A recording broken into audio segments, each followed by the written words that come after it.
Welcome to the Brown Spade Podcast Show. Today, we're going to be talking about a touchy subject, a very touchy subject matter. It's called Program for Failure, and this is pertaining the black male, particularly the young black male. But before I go any further, I want to give a shout out to Selfless Allen. These are new subscribers. My boy Greg Purdue, which is he's a comedian, and Nightshade 71. So thank you as the new subscriber. We appreciate you. Please share our content. For those of you who are watching, hit that like button, share it with somebody, and if you haven't subscribed, subscribe. Cost you nothing. Cost you nothing. Free of charge. I promise you. Free of charge. All right. So before we begin,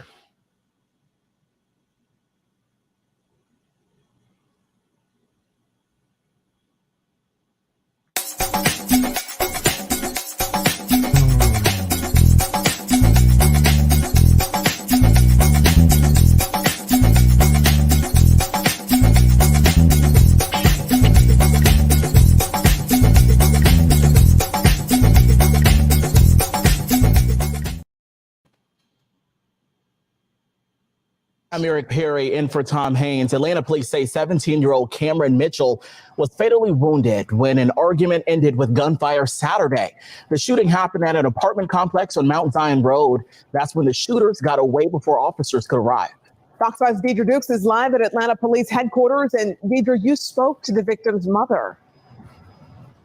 Cameron's mother telling me this afternoon that she was at work when she got a frantic call from her oldest son telling her Cameron had been shot. Now, she says there were people on scene when the shooting happened, and she is urging them to come forward as the search continues for the suspects. My oldest son called me and he was like, Mom, Cam has been shot. Cam has been shot. First responders were working on Cameron Mitchell as Verlika Merriweather arrived home from work Saturday night. And my son was laying here. My youngest son was laying here. And the fire department was, they were working on him. Medics transported him to a local hospital where he was pronounced dead. The 17-year-old victim and his big brother were hanging out front the family's Southeast Atlanta apartment on Mount Zion Road. Merriweather says witnesses tell her 3 men in a silver Chevy Impala parked in the apartment parking lot began arguing with her sons. It was 3 African-American men in the car that approached my children, and they were exchanging words to what sense I don't know. But the guy shot out the car at my son, and my son retaliated, and they shot him, and Cameron shot back at them, and they sped out through the back. Out the back of the gates. Police confirmed it was the second shooting at the complex in recent weeks. It's just crazy. I believe if the gates was closed and working, that could have really been avoided. This resident, who concerned for his safety did not want to appear on camera, believes property management should increase security at the complex and says the entrance and exit gates are often in disrepair. We're paying all this rent and we're supposed to be having all this security. Like, why are we paying $1,100-1,200 a month? And we can't even be secured in our own premises. Cameron's loved ones showed us the shell casings they discovered at the crime scene Monday.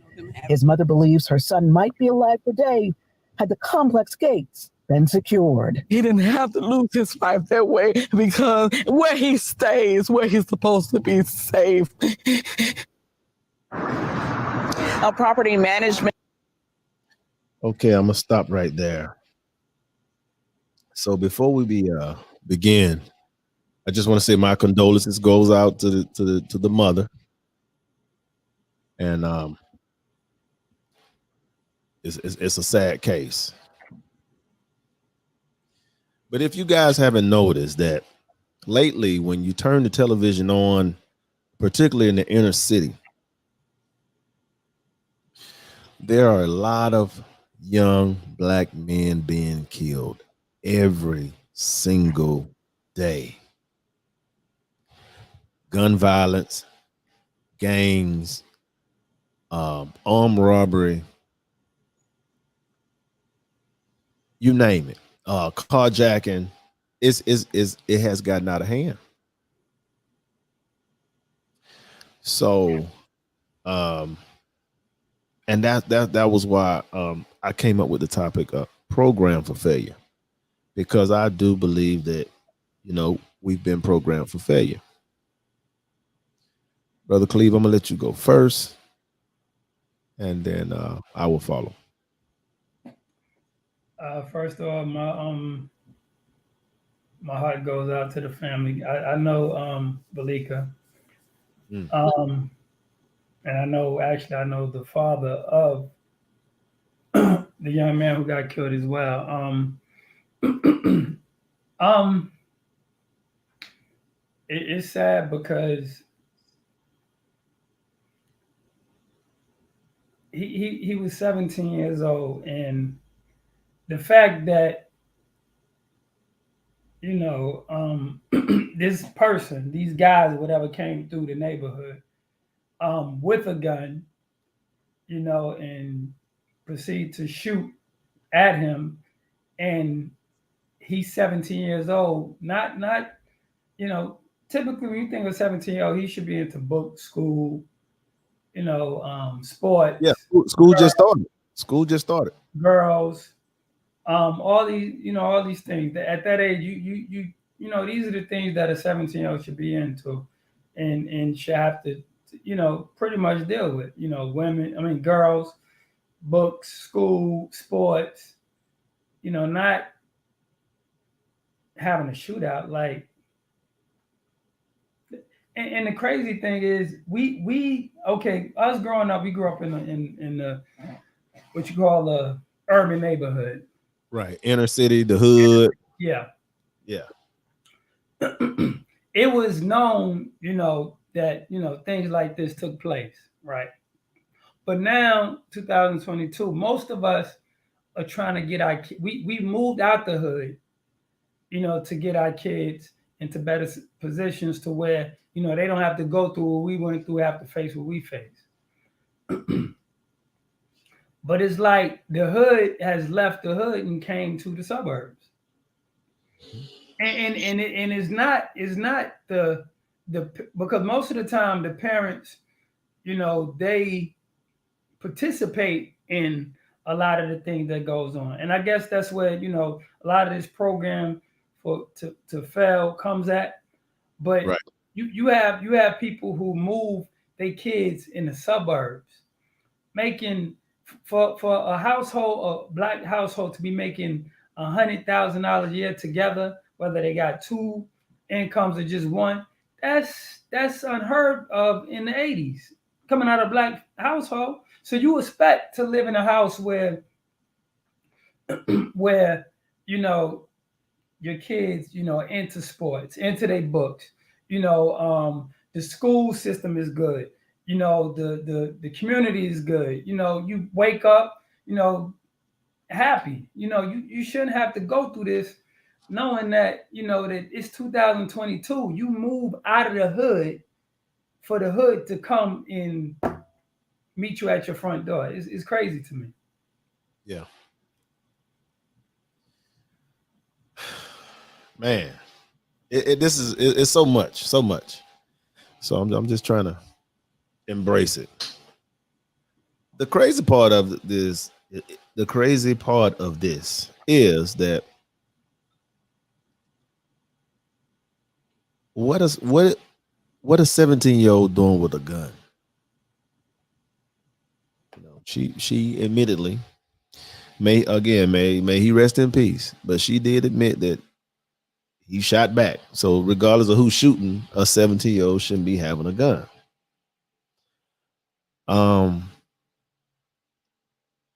It's obvious that her sons, because she said the other son was with him, it's obvious that they were involved in some things that they probably shouldn't have been involved in.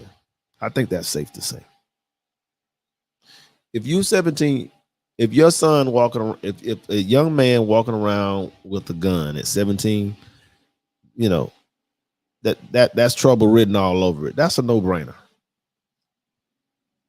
The sad part of it is, I hope I can't even say, Cleve, that the mother didn't know. I don't know her on a personal level, but I can't.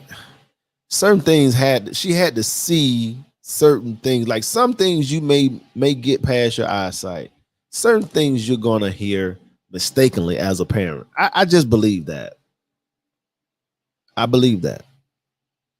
Now she's at work, you know, being an honest woman, going to work, doing what she's supposed to do. And these young men out here evidently involved in something that where they feel like they have to carry a gun. So the thing of it is, and that's why I say we are programmed for failure, because in the inner city, the ghetto, the hood, whatever you want to call it, low income areas, we have been programmed, the young black male, we've been programmed to be only two things: athletes and entertainers. Athletes and entertainers. Football, basketball. Well, we don't even do baseball no more. That's scarce. It depends on what state you're in, but that's a small percentage right now. Football, basketball, and now it's rapping. So everybody wants this fame. Everybody think that this is the only way to be successful. They don't tell you the odds, the numbers of people being unsuccessful. They don't tell you the odds of making it to the league, whether it's football or basketball. They don't tell you the odds. They don't tell you that rap artists may be on the TV screen, may be on your computer, on shooting these videos and appear that they have everything in the world, but they wind up broke. They never had what you thought they had. So they selling our children an illusion, which is somewhat a part of peer pressure to make these young men want to go that route. See, we live in a society now where the working man, he's not even he's frowned upon. He go to work every day. He's taking care of his family. He's doing the right thing. He's overlooked. Matter of fact, anybody they looking beneath him. But you're gonna glorify the rapper. You're gonna glorify the athlete. But the working man who's taking care of his responsibilities in today's society is that's looked at as, you know, it's beneath them, which is crazy. I don't get it, Cleve. It's insane, because I was just watching earlier today, and I was watching I think they had like a meeting. They had a meeting at the City Hall of Atlanta. It was the rapper 2 Chainz and Killer Mike. So now they talking about shutting down these businesses if they got violent acts in front of their establishments. I see you smiling. Now don't get me wrong. I like those guys both. I met Killer Mike before. I met him before years ago. He might not even know me, but I met him before. He's a very intelligent guy. And everything I heard him say in the meeting, I mean, I ain't gonna say I agree with it, but I understand where he was coming from. He was, trying to make them feel guilty about why they want to close early because of all this crime. But they gotta act. The city council have to act. They have to put something into play. And they was talking about they want their business to stay open at these long hours, which if they close earlier, then people may not be reluctant to, they're just trying to find a solution. I get it. I see where he's coming from. I'm not saying I agree. I say I understand where he's coming from. But we live in a society where in the inner city, the drug dealer get more praise. He's looked at more as a hero in our community. I mean, we got to press the reset button. We got some real impoverished, mindseted people. He's looked up to. He's glorified. I mean, it's changed a little, Daniel. Like the junkie is glorified. Because when we was coming up, well, it but that's cool, well, it would be cool to be the addict. Now it's cool to be the addict, right? Right. And then right. When we was growing up, a thief was not cool. It was not cool to be a thief. Now it's cool to be a thief. Like these scammers and all that, like that's cool. I've heard yeah. women say they want, they want a scammer. Yeah. That's crazy. And when we was growing up, that was frowned upon. Like, dude, you out here stealing? Like, you a thief. Right. You a thief. Don't want no part. When we was growing up, the drug dealer was the big guy. It was he was the glorified. He was glorified, but at the same time, the working man still was respected the working man always. Even today. But he had a little respect back then. I'm gonna say that. Oh yeah, back when our parents and stuff was back. Yeah, I know. I'm saying back when we were coming up, they were still kind of respected. We didn't, they wasn't looked at, like trash.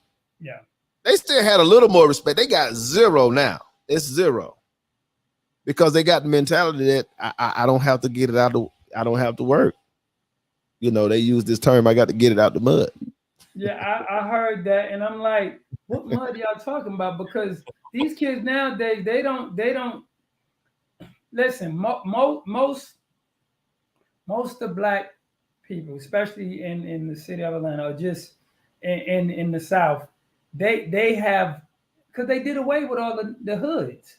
Yeah, they did away with all the hood. So mostly you have communities, like you have actually suburb communities, but like I said, that they didn't took that same mentality to the suburb, and these parents work hard to get we work hard to get our kids to not even see that life, right? But it still is able to make it into our neighborhoods through music, through television, through gang violence, all the stuff that's going on in schools, we still are able. It's still able to seek into our neighborhood, even though we don't even live in the hood. Right. And on top of that, they didn't listen. Most of us was living in the hood. It was like a phase.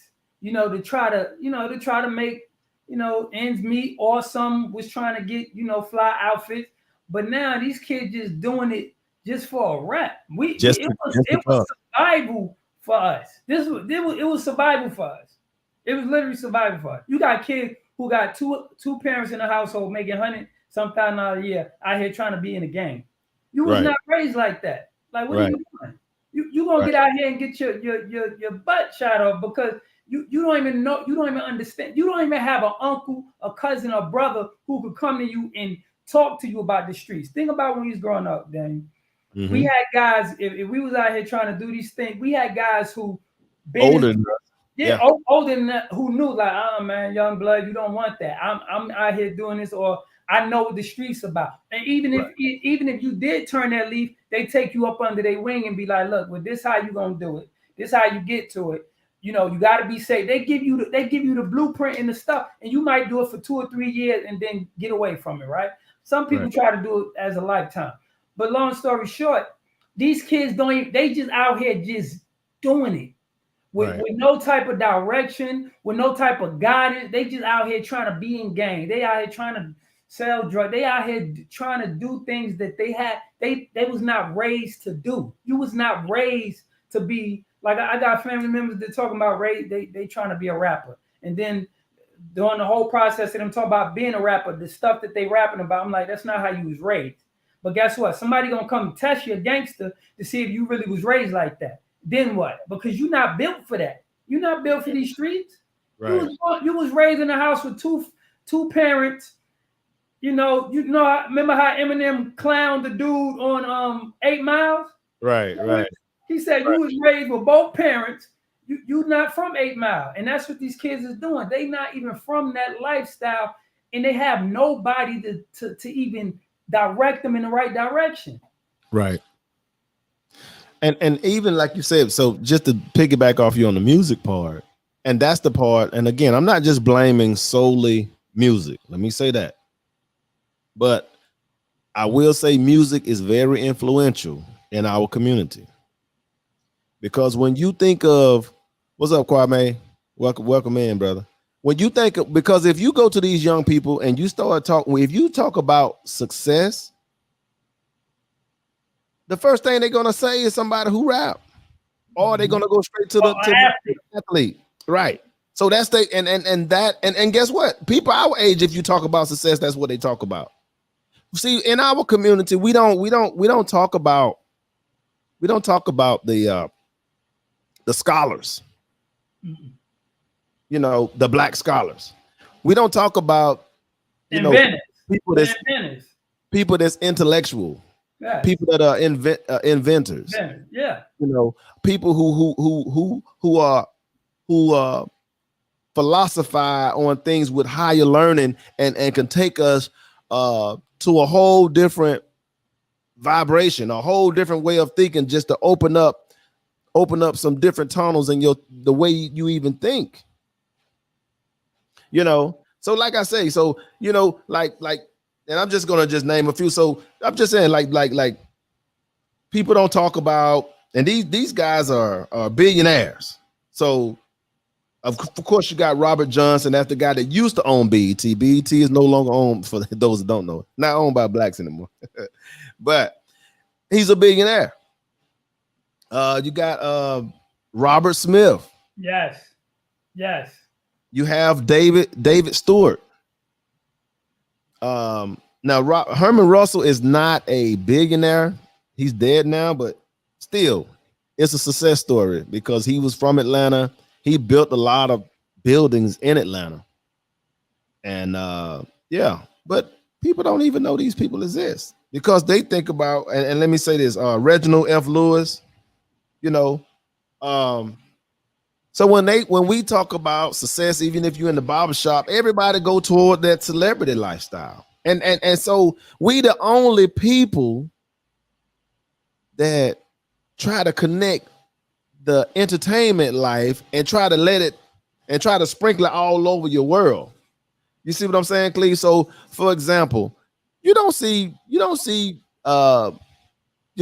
and white people, they pay for tickets. White people go to concerts. White people like sports just like anybody else. But when it's time to vote, they're not bringing a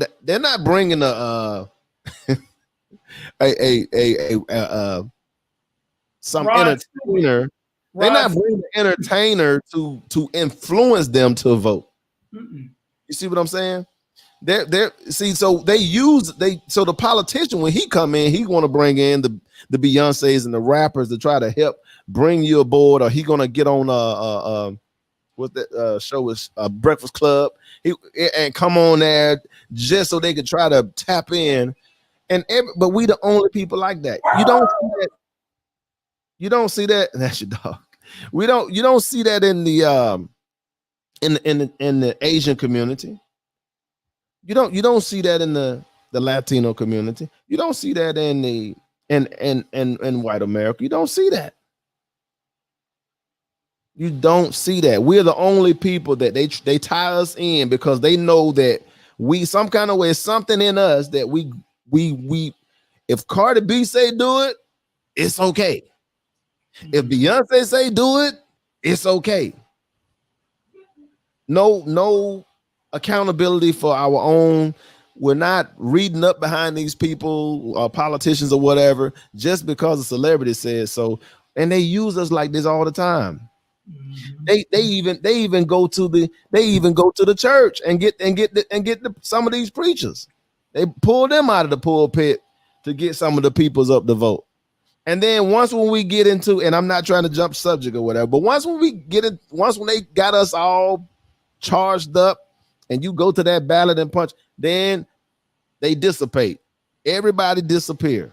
Everybody go back to their normal. Your community is still the same.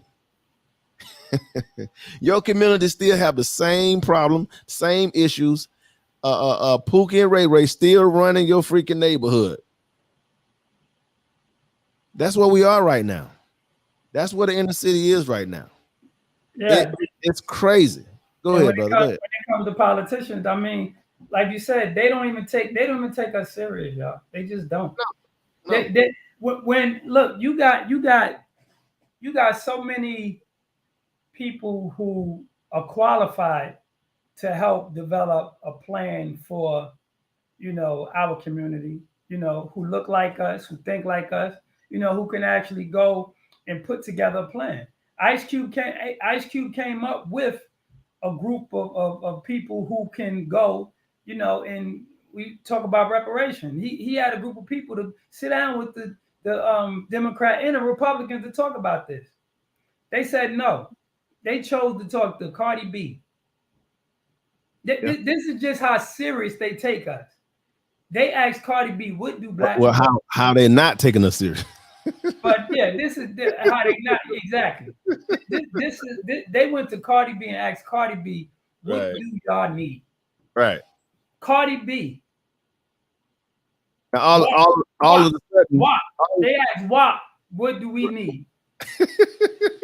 Hey, all of a sudden she's a political science. She got her political science degree now. All of a sudden she's very polished when it comes to politics. Now she just got through being a stripper 5 years ago. Now all of a sudden she's in tune to the world.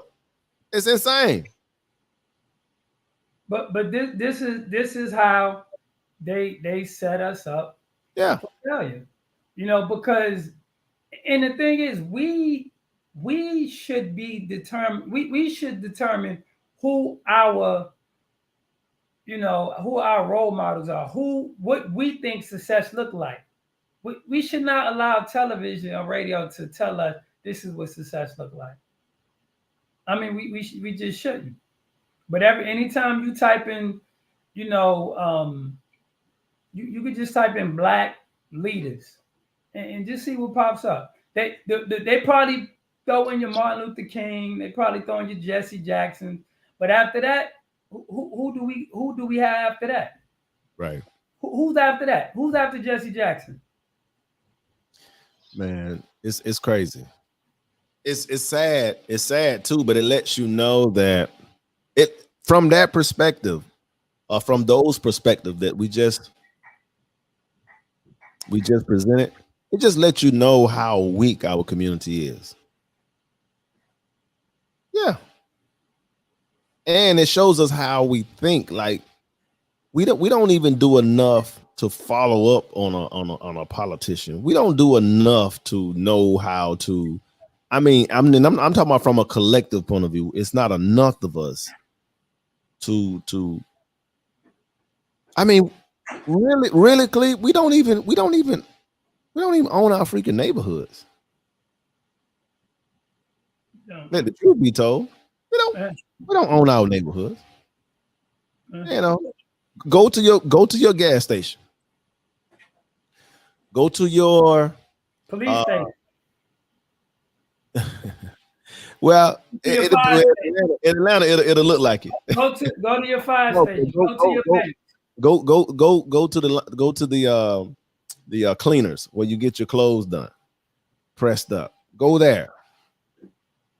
Look at the restaurants that's in your neighborhood, and who own those. You know what I heard the other day, and I was listening to one of them stations where, I put it like this: they don't like, Obama. I would listen to one of them stations. You know what I heard the guy say? He said our banking system is the check cashing place. Yeah. And the what you call it? Title pond.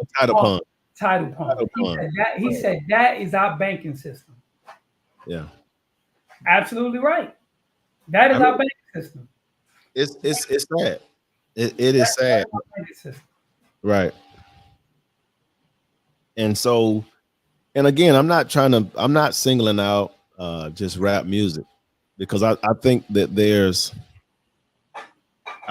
everybody accountable. First, I will say the parents are accountable first. Let me go there first. Yeah. It's hard for me to believe that a parent, if a child is out there, if your child out there, committing these crimes, it's hard for me to believe that the parent had no idea. I mean, zero idea, zero inclination that child was involved in something they had no business being involved in. That's hard for me to believe. Well, Daniel, let me say this. Us growing up, yeah, we grew up fast. We did. And our parents worked single family household. Same thing. Facts. 16, 17 years old. Yeah. In them streets. In the streets. Packing a tool. Yes. Yep. It happens. Here's the thing, and I'm not trying to justify that versus. Good point. I like where you went with that. Here's the thing, Cleve. The problem with that is, and I'm not trying to move the goalposts. I'm not. I will say, and as crazy as this may sound, we were responsible. We weren't in no gangs, and we went on substances. And see now, Cleve, yeah, we had you might be lucky if you had a 9mm. These boys got assault rifles. They got They got war weapons. Right. They got weapons for war. Right. Weapons for war. They're not coming out with your handguns. They coming out with assault rifles. And again, I'm not justifying it, because at the end of the day, a gun is a gun and a bullet is a bullet. They both kill. Whether it's a pistol or a rifle. Let me say that. It's sad, man. We were wrong. Let me say that. We were wrong too. I'm gonna say that, because I'm not trying to run from that. But these kids, like I say, that, and I noticed the difference, because I say they on different substances, because when we were growing up, and I'm not saying everybody did it, because, but I'm just saying now, today, they taking pills, like what they call perks. They taking opioids though. Yeah, they got different names for the opioids though, but it's mainly opioids. But opioids cover it all, because opioids is it's in the other what's the Percocet, and what's the other? What's another one? I mean, you hear them talking about it in that rap stuff. But anyway, they taking all these different substances. So they doing marijuana, taking pills, taking cough syrup, which is that's liquid heroin. It's crazy. So when you looking at these little young guys, these guys are on at least 3 or 4 different substances. Yeah, I mean, that's what I brought up earlier. Like, yeah, it's cool to be the addict. So, but they're addicts who trying to function and be a gangster and be a rapper, and it's just a whole, screw up, straight, cluster. Excuse me. So here's one of the things that I think has to happen, right? And people probably gonna be upset with me saying this, but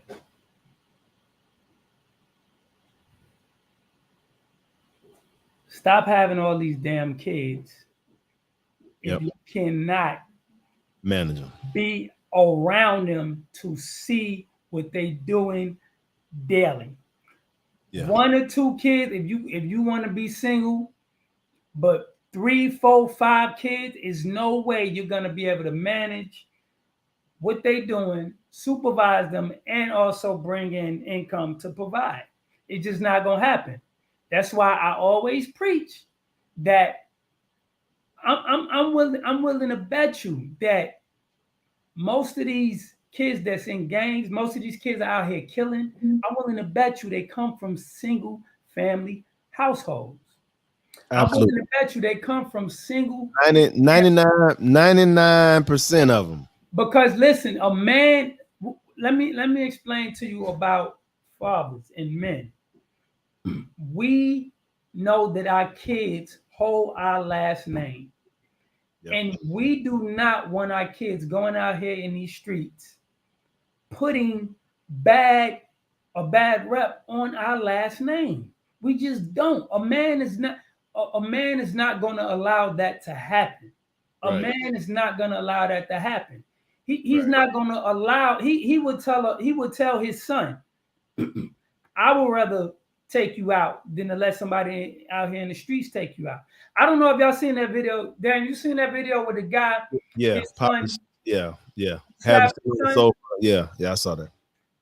That's the type of fathers that our age, our generation. That's the type of fathers we are. Yeah, we would rather us take you out than to have somebody. Yeah, we're hands on. Yeah. So stop having all these kids if you're not gonna be able to supervise them. Stop. Because guess what? You're gonna bury you're gonna be burying your kids. That's true. You're gonna bury your son. And hell, the women out here getting more ruthless than the men. Because think about it. The women are fighting now. Because guess what? They shooting. Men are scared to take a butt whipping. So 9 times out of 10, they're gonna shoot. And now the way everything is, videotape, is a possibility somebody gonna videotape your son getting beat up. And he's not trying to take an L. So guess what? He's gonna shoot. But these women are fighting. They are fighting. They are throwing blows. Yeah. A man is not gonna have that in his household. He will put you out. He will kick you out.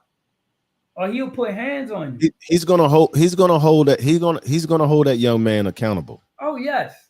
He's gonna hold him accountable. Because you hold my last name. And so yeah. But not just that, but I'm just saying, but it's not in him to allow.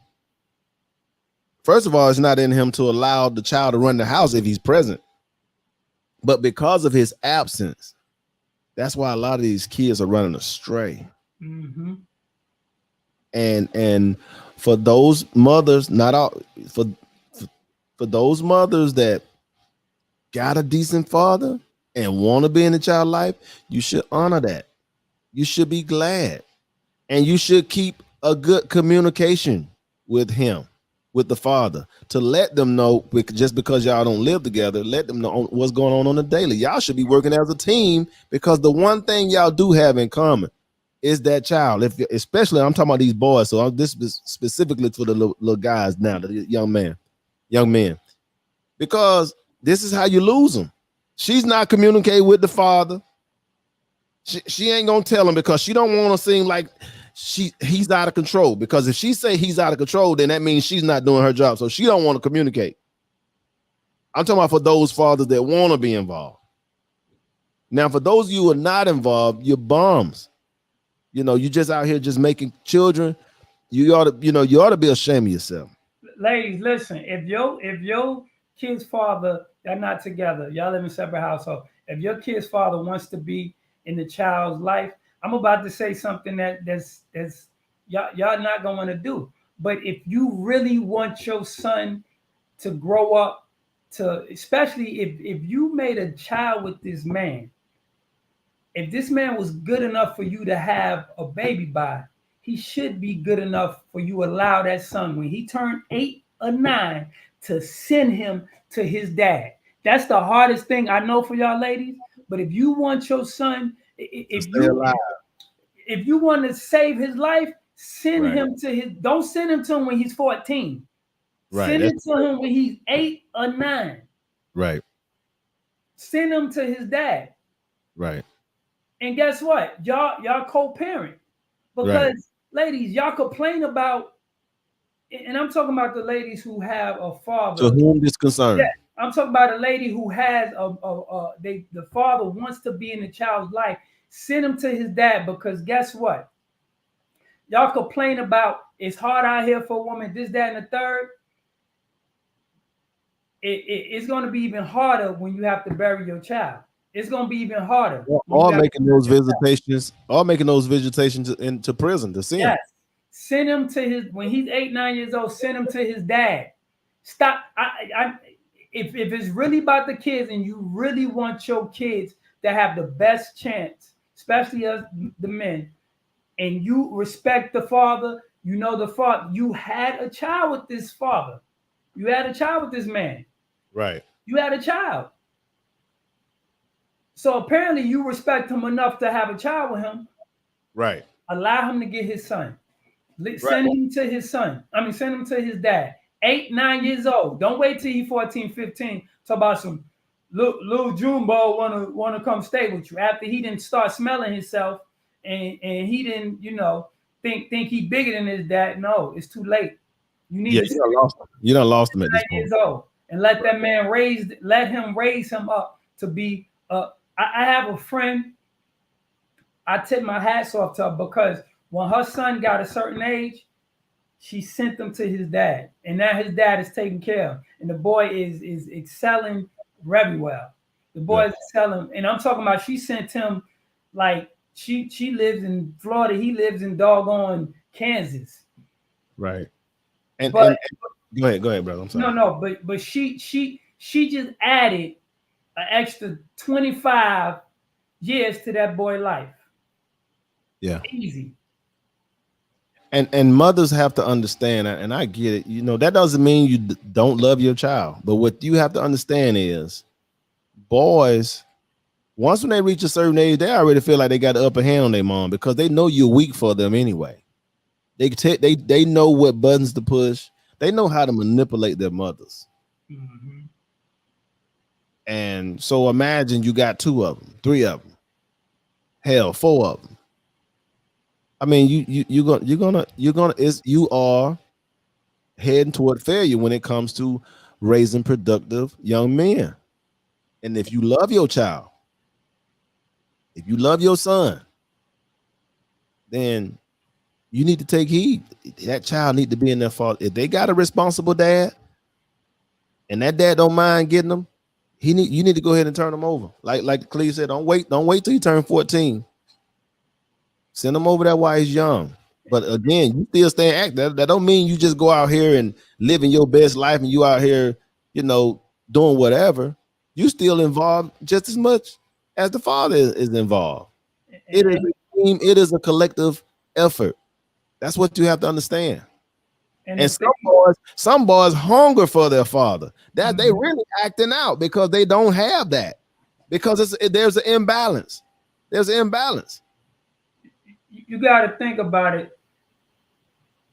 If that's your son, you know how it is to be 10, 11, 12. That young man's a part of you. Yeah. Right? He's a part of you. So guess what? You can I know if you think about how we parents and we see our daughters and our sons do things, we be like, they must think I'm crazy. Like, I don't know, like I never did that. like I never been there. You know what I'm saying? Like, come on. Like, and then when you bring it to their attention, they be looking at you like, how he know? Because I was you. Mm-hmm. You are part of me. Like you're basically a mimic of me. Like you're me. Yeah. Just 20 years younger, 15 years younger, 30 years younger. You're me. So I know what you're doing. I know what you're thinking. Created you. I created you. I know what you're gonna do before you do it. Because I've been there. And ladies, this is what men know. Yeah. We know our sons because we are him. He is us. Right.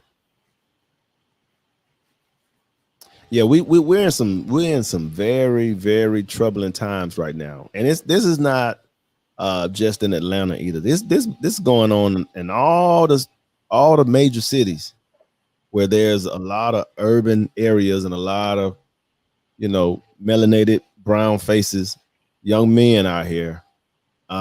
It's getting crazy. It has gotten out of hand. Again, this is layers and layers and layers. It's not just rap. You know, we've had all these previous incidents. You know, people been out here marching with these groups. That's why I'm telling y'all, don't march with these groups. So y'all went out here and talking about defund the police, which is crazy. And a lot of policemen quit their jobs because of these large movements, because they didn't want to get sued, and some of them lost their jobs because they was doing their job. I'm telling you what I know because I was out there working in the fire department, and Atlanta lost a lot of policemen during the time. The last 2 years ago, and during they was doing all this marching and protesting and stuff, lost a lot of them. And the former mayor, she fumbled the ball. She dropped the ball. She didn't go with regulation. She didn't go with procedures. She just went off feelings with the lynch mob. Oh, this ain't right. And she just went in, just fired them. So not only do they don't ever have to come back. They definitely got a lawsuit plus back pay that they were so-called suspended without pay. And they can sue on top of that. So that's and they will win because she did not follow the procedures. I mean, it's crazy. So that is another problem too, is a shortage of patrolmen out in certain areas. That's why now they say they say in Atlanta certain crimes now, it depends on what it is. If they come or not, Cleve, that's what I'm hearing. So go 5 miles up the street to Cobb County. They don't have them problems. No, they don't have those problems because you know why? Right. But she was trying to satisfy, you know, the public lynch mob during that time, and it was all based on her feelings. You know, and I don't know her on a personal level, anything like that. She seemed like a nice person, but I think that's one of the reasons why she didn't even think about getting reelected. It was a lot of pressure. Oh yeah, that seat is hot. And I think during the time she ran, I don't think no other mayor had to go through what she go through. With all fairness, with that being said, but however, that's what you sign up for. But like you said, they have protocol. They have protocols on how these things. And she jumped. You know, she jumped the gun. When I tell you, man, they're short. Yeah, they short. I don't want to tell you how short. listen. You call the police, or you go to the police department. They're gonna tell you to call the police and sit there and wait. Yeah, but now they telling you depending on the crime, they not even like coming out. Yeah. On certain little small, if they consider it small, they're not coming. I heard some. They are prioritizing calls. That remind me, Cleve, when we was living in South Fulton, that's what they were doing. They were prioritizing calls. Yep. And so I've heard. I'm trying to think what I was listening to, and I heard the cop say, the lady said that the police told them. She was like, "What took you so long?" And the officer was like, well, when we found out that the person was deceased, you know, it's not like they was going nowhere, so we got him. There you go, and that's a fact. He's deceased. It ain't like he getting up. So I want to answer Brother Kwame's question. He said, "Is it necessary to have a leader speak for our community anymore. Ooh, that's a good question. I'm gonna say that. I will say this. I don't think it should be. I don't think we should. We're in a time now where you're not gonna have the leader for the people like Malcolm X or Martin Luther King. I think those days are done. I think, my personal opinion, I think leadership starts from within. I think all men should be leaders. I think all fathers, once when you become a father, you're a leader whether you want to or not. You already done put yourself in that role. Yeah, no, guys. If you have a child, a child, then you are the direct leader, because this is the house basis, and like myself and Cleveland, been saying, most of these young men the father is not active in their lives. I'm telling you, that's part of the problem. And that's when we talk in this show, our main thing is we always talk about family, and family get overlooked, in our community. The men are not as important in the Black community as they is in other communities. And this is a result of what you see on your daily news now. This is a result of that. This is why family is important. This is why a male present need to be there in that house. Once when you have those kids, it ain't even about you no more. It shouldn't even be about you no more. But you still talking about you want to live your best life and hot girl summer, and you still think you 16-year-old fine. When you losing your kids to the prison system, or they going to an early grave. And to piggyback off what you're saying, Daniel, yeah, we have to take control of our own community. We can't go to politicians asking them to and this is what we do. We go to politicians asking them to fix our house. Right. Every household, every man got a house. You should run his house. Right. Yeah. Let's fix our own house. And once we get our house in order, then guess what? We get our community in order. Then we Then we have the churches. We tell the church, listen, we want to be a part of the church. We want the church to be the part of the community. But guess what? You're gonna have to also participate as well. You get the church in order, then guess what? Now you got the church, now you got a community. Now you take the community and you go out and say, okay, the head of the church, because you already know they part of the government. They part of politicians, whatever. Now the church, the community, and everybody go to the politician and tell them. Before the politician, hold on, you skip one. And now we got to go to all of these local businesses that are in your community. Oh yeah. And if they're not on board, y'all got to stop giving them your dollar. Yes. And tell them, look, if you're not supporting us, if you're not helping us, we don't want you in our community. Right. We want you gone.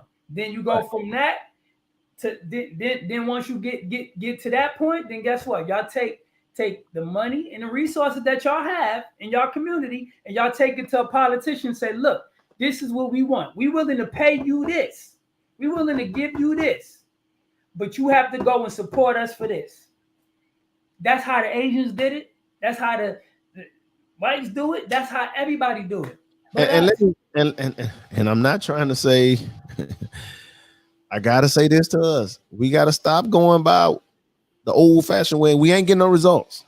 And I'm not saying a Democrat or Republican. I don't support either one of them. But you should go for the one that's going to do something for you. I put it that way. Why vote for somebody and you're not getting what you're asking for? Sound like you're being lied to me. Mm-hmm. I'm just saying, you got the right to vote for who you want to. That's your right as an American. But if you're tired of getting lied to, how about going as a collective group and you got to hold these people accountable? If they say this is what they're going to do, here's our plan, here's what we need to be executed, and you prioritize that 1, 2, and 3. Out of those 3, if he get 1 done, okay, at least he tried. Okay, but if he gets 0 done and you've been asking for this stuff, man, come on, they playing games with us. And I'm just telling you right now, they're playing games with us. And again, I'm not a supportive of no group. I'm not telling you which side to vote for. That's your Nah, you go tell them. You go tell them what you want. right. And matter of But fact, you don't just go design with the your group own. you've been going for, Right. and they ain't doing nothing. You just doing it because you trying to count. Well, the other group, they don't like us at all. Well, the other group might have something for you. You just never know. Listen, it's enough people. Like for instance, if you live in a community, and I agree, brother Kwame. I agree. We shouldn't follow. Yeah, we shouldn't be following any party. No, we shouldn't follow no party. We come up with our own party. So in your neighborhood, you know, I don't know if you got homeowners association and all that. Most people do, and most people have, you know, somebody that's over the homeowners. Y'all get together, y'all sit and say, look, this is what we're gonna do to our community. And guess what? We're gonna go to each community around us, and this is what we're gonna do. We're gonna take back our community. Y'all can do that. Y'all can. This is something. This is the power that y'all have. Y'all can't go to the politician. You can't ask a person that lives in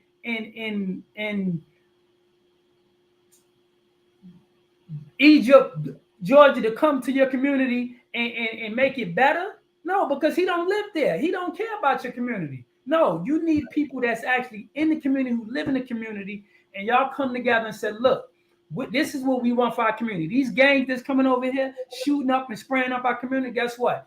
We're going to put a stop to this. We're going to go to the police department and demand for them to stop, to even if we have to pay extra police to come and sit. And I'm pretty sure y'all got police officers that live in your community. Or security.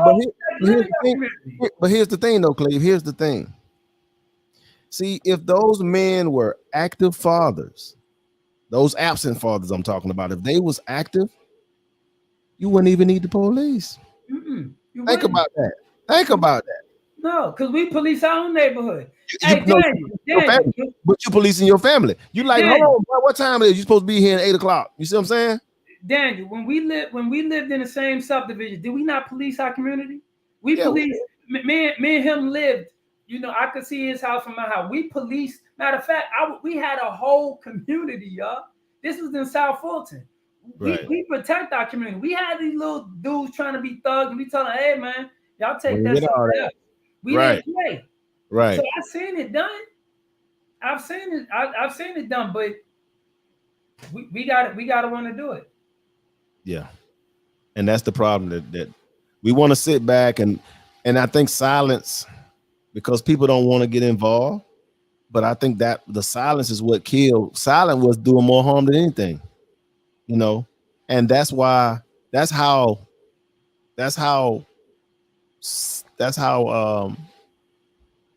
segregation lasted so long, because there was a lot of silent people. There was a lot of, don't get me wrong, there was a lot of white people that helped, but there was a lot of them that just didn't, they knew it was wrong, but they didn't say nothing. Yeah, because it didn't affect. It wasn't on their step. It wasn't on their doorstep. It didn't affect them either way. Right. Whether they did it or they didn't, it didn't affect Right. their house. It didn't affect. Right. It didn't affect. They didn't care. Right.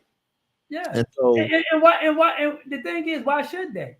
Right. But when you're silenced in your own neighborhood, you're doing yourself a disservice, because now in today's society, man, most let's be clear. Most of us don't even know our freaking neighbor. No, we don't. Don't know their name. We know them by face. We recognize them and speak to them, but we don't know them by name. We're afraid to talk, just to have a decent civil conversation. You ain't got to be best friends and buddies, but at least have a cordial conversation enough to, hey man, if I be gone, I'm on vacation, just kind of look over here from time to time, and here's my phone number, stuff like that. A lot of that stuff is dead now. Yeah, we had that, Daniel, back in the day, 2008, 9. Yeah, that's 2007. We had it. It don't exist no more. We so spread out. We don't have community. Like it's no way you could go and say this is a black community. No, it doesn't exist. And even if it appears to be that way, like I said, if you ain't got if people that look like us ain't running those businesses around that neighborhood, that is not your neighborhood. Yeah, it's not your neighborhood. No, I'm sorry, but I just gotta Matter tell of like fact, this. you lease in that neighborhood. You lease. Yeah, you leasing. Right. Yeah. Because neighborhood consists of Ownership. stores, Ownership. grocery stores, Control. banks, police, churches, like all that. Like all Yeah. that consists of a Place neighborhood. of worship. Place of Yeah. worship. Yeah, Yeah. it could be a mosque. Yeah, it can. But we don't have that. You know what we do have? Like the man said on what I told y'all what I heard he said. He said our funding, he said our banking system is pawn shops Yeah. and title pawns. That's something. Yeah, it is something. Yeah. But you know, and like I say, man, we're in a sad position right now. And my thing of it is, again, if we don't have these families, if we don't get these families together, then we're always going to be out of control. We're always going to fall short because we have gotten away from family. If you out here making kids, like Brother Cleve said, if he was good enough to lay down with, and you kept his baby, then you need to trust him enough to trust him with your child. If you got a little boy, because you trying to do it by yourself. He might not be the great boyfriend or husband or sit-in, you know, whatever you want to call it, but that doesn't mean he's not going to be a good father. Facts. Yeah. Facts. Brother Cleve is past the hour. Oh, I know we started a little late anyway, and I know you're a little tired yourself. So you know how we do before we leave. What you got, brother? Hit that like button, subscribe, share. Appreciate everybody that tuned in. We appreciate your support. Yep. Like I said, we gotta get it. We gotta take control of our community. We can't expect nobody to come and do it. We gotta do it. Yep. You done? Yeah. I'm Okay. I want to thank Miss Rolanda Carter, Brother Kwame, Players for Life. Who else on here? I know Jeremy. I know he's gonna watch it. Thank you, brother. Anyway, because I know you always support us. And for those of you who watch it later, you might not watch it now. We still appreciate you. So I just want to say that. You know, but yeah, we have a serious problem, y'all. So if you got a son, you know, y'all might want to sit down and have this discussion. And if you're a single mother, when you have the discussion, don't have it just you and your son or sons. Bring that father over there. Have it with the father present. And that conversation might just save your child's life. If you got a nephew, you know, again, you might just want to just try to reach out as much as you can. But at the end of the day, it's about the parents. It's about the parents. Parents got to get involved in their kids' life. You cannot turn your back and act like you don't see things or hear things or notice there's a difference in your child. Talk to their father. All three of y'all, y'all need to sit down and have a discussion. If you love your child the way you say you do, swallow your pride. Yeah, he might the dad might have treated you like crap in the past, and yeah, he cheated on you, and yeah, he got another girl pregnant, all that, but he's still your child father. So get out your feelings, and it ain't even about your feelings right now. It's about trying to save your son. On that note, we're out. Peace.